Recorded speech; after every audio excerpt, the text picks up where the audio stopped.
Voici comment se présente la première fois que vous allez ouvrir Premiere Pro. Vous avez cette boîte de dialogue qui va vous inviter à créer soit un nouveau projet ou alors ouvrir un projet. Nous allons donc commencer par créer un nouveau projet. Je clique sur Nouveau projet, mais je peux également utiliser le menu Fichier, Nouveau, et nous pouvons faire un nouveau projet. À partir de ce moment-là, Premiere va vous proposer d'enregistrer ce projet quelque part sur le disque dur. Je vais donc commencer à mettre le nom de ce projet, mon premier montage par exemple. Voilà. Ce projet, je vais le placer à un emplacement particulier. Il vous faut bien sûr enregistrer ce projet sur le disque dur interne de votre ordinateur et surtout avec un disque dur de grosse capacité. Je vais donc utiliser le bouton Parcourir, choisir le bureau et sur le bureau, je vais créer un nouveau dossier en utilisant le bouton Nouveau dossier ici ou alors en faisant un clic droit dans cette partie et je vais créer Nouveau dossier. Mon premier montage. Je peux donc choisir ce nouveau dossier et créer mon projet dans ce dossier en utilisant sélectionner un dossier. À partir de ce moment-là, Premiere Pro va placer tous les fichiers dont il a besoin dans le dossier que nous venons de créer.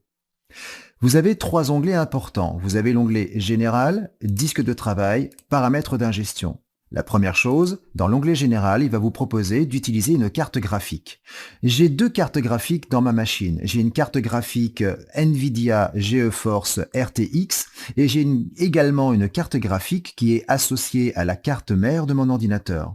Si jamais vous n'avez aucune carte graphique compatible avec Premiere, vous avez le seul choix unique d'utiliser logiciel Mercury Playback Engine. Dans ce cas, Premiere Pro va être obligé d'utiliser le processeur de votre machine pour pouvoir calculer en temps réel la lecture de vos fichiers, mais également les transitions et les effets que vous aurez pu appliquer sur vos éléments. Si vous avez la chance d'avoir une carte graphique compatible avec Adobe Premiere Pro, n'hésitez pas à utiliser l'accélération GPU Mercury Playback Engine.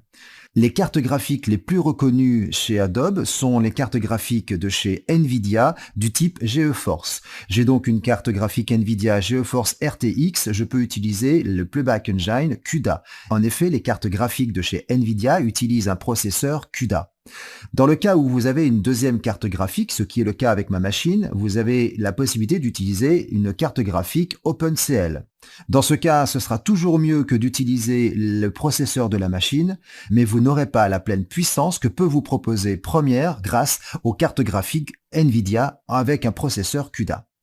Je vais donc choisir le processeur CUDA. Premiere Pro va donc utiliser ma carte graphique pour pouvoir calculer toutes les transitions et tous les effets que j'aurais pu appliquer sur mes éléments en temps réel. Vous avez la possibilité de faire afficher le format vidéo en code temporel. Je vais donc préférer utiliser le code temporel plutôt que des pieds images 16 mm ou 35 mm ou même image.